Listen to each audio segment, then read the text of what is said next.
Selamat sore Sobat Rumah GWF, saya Deriana. Kali ini saya akan review ya dari berbagai macam jenis rumput yang memang saya tanam di lokasi saya. Sebelum perluasan, saya itu bikin template terlebih dahulu.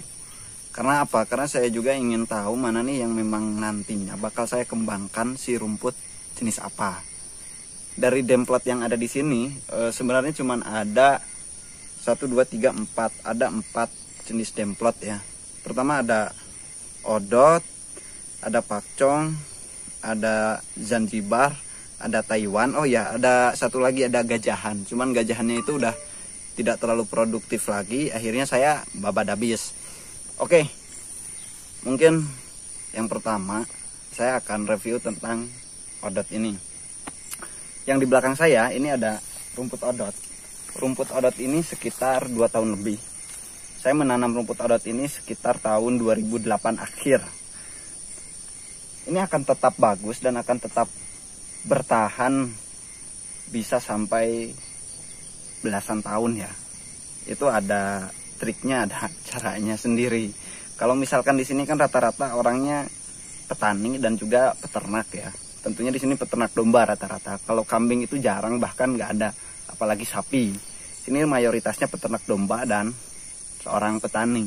Makanya kalau misalkan ilmu tani untuk seusia saya, bahkan di bawah usia saya, ilmu taninya itu saya yakin mantep-mantep, bagus-bagus. Karena memang leluhur kami, bapak kami, kakek kami di sini seorang petani dan seorang peternak.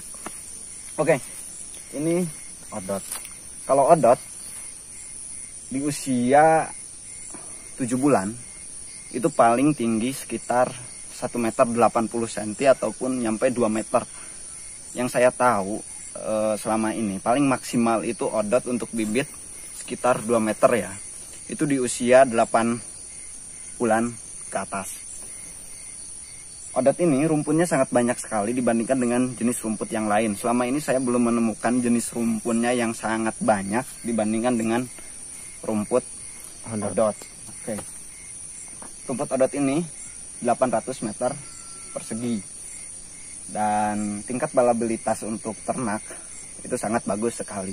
Kalau misalkan odot itu jangan terlalu muda dan jangan terlalu tua ya kalau misalkan untuk pakan. Kalau seumpama terlalu muda, biasanya itu mencret kalau untuk ternak.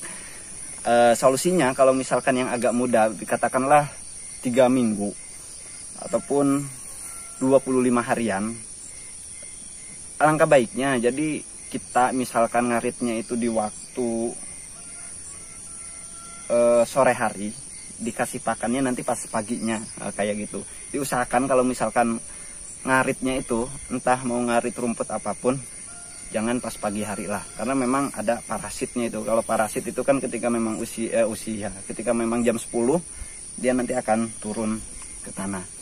Artinya ya biasanya menyebabkan cacingan dan lain-lain seperti itu. Ini odot. Secara produktivitas odot itu menurut saya unggul juga ya. Bagus juga. Dibandingkan dengan di sini ada gajahan sebelumnya. Karena memang saya sebelum menanam dengan skala besar, saya bikin template dulu, saya bandingkan dengan gajahan. Dan ternyata kalau menurut saya loh, yang lebih unggul dibandingkan dengan gajahan biasa ya tetap odot gitu. Sahabat Rumah GWF, mungkin saya akan kasih tips ya, ataupun kasih saran terkait tentang dunia pertanian. Dunia pertanian itu kita istilahnya menanam dan tumbuh kembangnya itu, kalau misalkan sahabat Rumah GWF sudah mulai bertani ataupun paham tentang bertani, semuanya itu tergantung kitanya sendiri. Karena apa? Karena pemupukan yang maksimal ataupun istilahnya unsur hara tanah yang bagus itu sangat berpengaruh. Jadi sahabat Rumah GWF, mungkin tanah yang berada di lereng pegunungan seperti ini bawah kaki Gunung Salak akan berbeda dengan tempat saudara, mungkin dengan dataran rendah. Nah, misalkan untuk mengembalikan unsur hara tanah itu biasanya kita pas waktu baladah ataupun pengolahan tanah itu kita menggunakan, biasanya kalau yang tanah di sini itu untuk sayur-sayuran kotoran ayam, kalau nggak kotoran ayam kotoran domba. Itu untuk apa? Untuk mengembalikan unsur hara tanahnya. Karena kalau misalkan nggak seperti itu, sama saja. Kalau misalkan kita menanam, itu nggak akan maksimal. Walaupun misalkan katanya pakcong itu secara produktivitas sangat unggul. Tetapi kalau misalkan si pengolahan tanahnya gak maksimal, si pemupukan gak maksimal, ya otomatis hasilnya juga gak akan maksimal. Dari segi produktivitas itu sebenarnya itu tuh kayak gimana ya, fleksibel, tergantung kita sendiri gitu loh, yang benar-benar merawat ataupun benar-benar menanamnya. Jadi acuan produktivitas itu kalau menurut saya tergantung kita sendiri. Itu ilmu tani. Oke, itu tentang odot. Sekarang kita ke gajahan ya. Nah ini nih, ini gajahan. Gajahan ini berbarengan pas waktu saya menanam dengan rumput odot. Ternyata si rumput gajahan ini tidak terlalu produktif lagi, dan akhirnya ya udah, saya tidak terlalu mengembangkan terlalu banyak untuk si rumput gajah. Kita berlanjut ke Zanzibar. Nah, sahabat rumah GWF, ini Zanzibar di usia 3 bulan. Saya menanam itu di akhir November akhir ya, Desember, Januari, Februari. Berarti ini udah 3 bulanan lah. 3 bulan lebih sedikit, palingan seperti itu. Zanzibar ini sangat gampang sekali membedakan di antara dengan jenis rumput yang lain. Begitupun juga dengan odot. Ini lebih ke putih-putihan dari batangnya, dari daunnya juga agak ke putih-putihan. Kalau Zanzibar. Zanzibar ini kalau misalkan menurut saya ya, dengan perlakuan yang sama dari tanaman yang memang saya tanam. Di sini kan template itu ada Zanzibar, ada pakcong, dan juga ada Napier Taiwan. Zanzibar ini kalau menurut saya secara produktivitas itu masih kalah sama pakcong. Ini usia 3 bulan.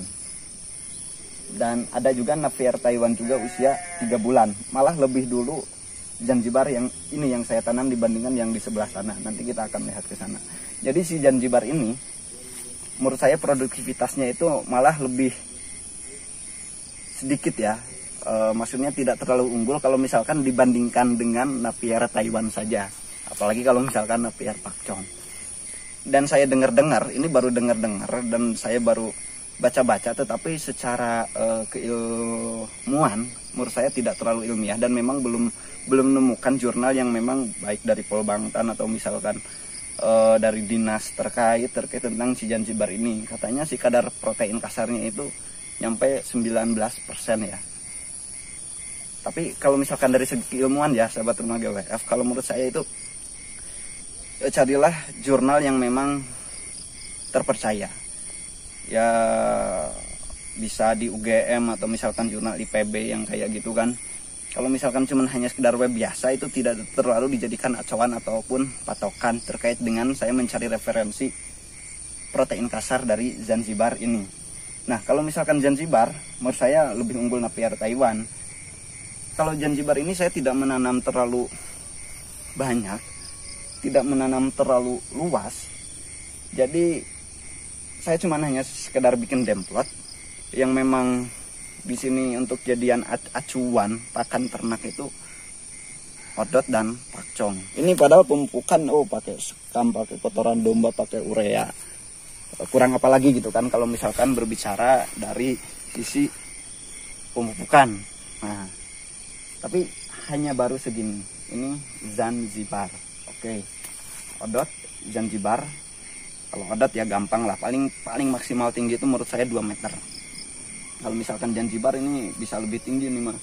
Gak beda jauh nanti sama Napier Taiwan ataupun sama gajahan biasa ataupun sama pakcong. Jadi lebih tinggi kalau Zanzibar. Oke. Zanzibar sudah. Odot sudah. Kita lanjut. Nah, kita bahas Napier Taiwan. Oke sobat rumah GWF, ini yang ada di samping saya ataupun di belakang saya sebelah sini, ini Napier Taiwan. Jadi Napier Taiwan ini ceritanya dulu kami itu dikasih oleh dinas peternakan, karena memang di sini tuh kelompok taninya aktif ya. Jadi apapun terkait tentang peternakan, Indogovera dulu dikasih, dan si Napier Taiwan dikasih, dan juga odot juga dikasih. Jadi ya alhamdulillah, mungkin itu salah satu faktor penunjang ketika memang kami mampu menyediakan berbagai macam jenis bibit rumput karena memang itu dulu ceritanya instruksi langsung dari dinas peternakan. Nah, si Napier Taiwan ini sebenarnya saya lebih menanam yang awal itu Zanzibar tadi dibandingkan dengan Napier Taiwan. Paling selang 2 mingguan baru saya tanam Napier Taiwan. Napier Taiwan ini tingginya gak beda jauh sama pakcong, bisa nyampe 5 meteran gitu kalau misalkan di usia 6 bulan ke sana. Kalau misalkan Zanzibar, kalau misalkan Napier Taiwan ini ada bulu-bulunya, ada bulu-bulu lembut, ada bulu-bulu halus. Mungkin nggak tahu ya di kamera bisa jelas atau enggaknya, mungkin nggak terlalu terlihat. Tapi yang pasti si Napier Taiwan ini ada bulu lembutnya, baik dari daunnya ataupun dari batangnya. Jadi ada sisi kelemahan di mana si Napier Taiwan ini lamun cek orang Sunda mah merang. Nah, kayak gitu. Jadi merang itu apa ya bahasa Indonesia? Nah, gatal. Ya agak gatal lah kayak gitu karena memang ada bulu-bulunya itu. Itu kalau Napier Taiwan. Tetapi banyak orang yang sangat keliru membandingkan antara Napier Taiwan dengan Napier pakcong. Itu cerita sebelumnya. Jadi si Napier Taiwan ini dianggapnya Napier pakcong. Jadi sahabat rumah GWF, kalau misalkan sahabat rumah GWF ataupun cari bibit pakcong, itu menurut saya harus benar-benar teliti dulu, harus benar-benar jeli dulu. Jangan asal beli kalau menurut saya. Oke, ini Napier Taiwan. Kalau misalkan secara produktivitas itu lebih unggul pakcong, Tapi kalau misalkan dibandingkan dengan Zanzibar, ini secara empiris ya, maksudnya saya melihat ataupun pelaku langsung. Yang mana saya menanam Napier Taiwan dan satunya lagi menanam Zanzibar. Kalau misalkan dari dari batang ataupun dari daun yang lebar, dari segi kelebatan kayak gitu kan, itu menurut saya kayaknya lebih unggul Napier Taiwan ini dibandingkan Zanzibar sendiri. Saya itu sebelum memperluas untuk bang pakan saya nantinya, insya Allah tahun 2022 insya Allah breeding. Nah, saya tuh bikin demplot dulu, pengen tahu dulu lah kayak gitu, kita uji dulu. Oke, ini Napier Taiwan.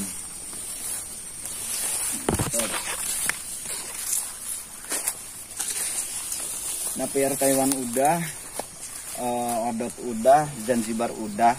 Kalau misalkan gajahan sebenarnya, nah ini sebenarnya gajahan ini. Menurut saya yang memang saya fokus juga membidangi dunia rumput, yang agak sulit membedakan itu antara gajahan biasa sama si pakcong itu. Kalau pakcong itu menurut saya lebih dominan ke ijo-ijoan. Kalau misalkan istilahnya si gajah biasa itu agak hijau tapi hijau kuning gitu kan, agak hijaunya muda. Kalau misalkan si Napier Taiwan itu lebih cenderung ke agak kuning. Nah, kalau Zanzibar itu agak putih kayak gitu. Kalau Odot itu gampang lah, pendek kayak gitu, rumpun banyak. Odot itu orang yang sepintas saja lihat rumput Odot pasti langsung bisa ngebedain rumput Odot dengan jenis rumput yang lain. Oke, kita lanjut ke pakcong. Jadi sekarang ini memang saya fokus untuk bang pakan saya sendiri dan rencananya di sekitar sini nih. Nah, di sekitar sini, dari sini ke sana itu saya mau tanam Indigo Vera. Indigo Vera itu saya akan tanam sebanyak-banyaknya. Karena bagaimanapun juga kalau menurut saya, kalau misalkan kita hanya mengandalkan pakan rumput itu tidak akan maksimal. Kita butuh jenis legum. Makanya saya akan mengandalkan Indigo Vera. Indigo Vera pengennya itu 300 sampai 500 pohon. Insya Allah. Nah, ini sekitar usia 5 bulan. Padahal si Napier pakcong yang saya tanam di sini, si bibitnya aja di sini udah sekitar 70.000 batangan lebih. Saya ambil bibitnya di sini. Tetapi dari segi kelebatan ya, ataupun dari segi tunas yang muncul itu sangat banyak sekali. Napier pakcong ini saya ambil rumputnya, maksudnya bibitnya itu saya dipilih. Jadi enggak langsung dibabat semuanya.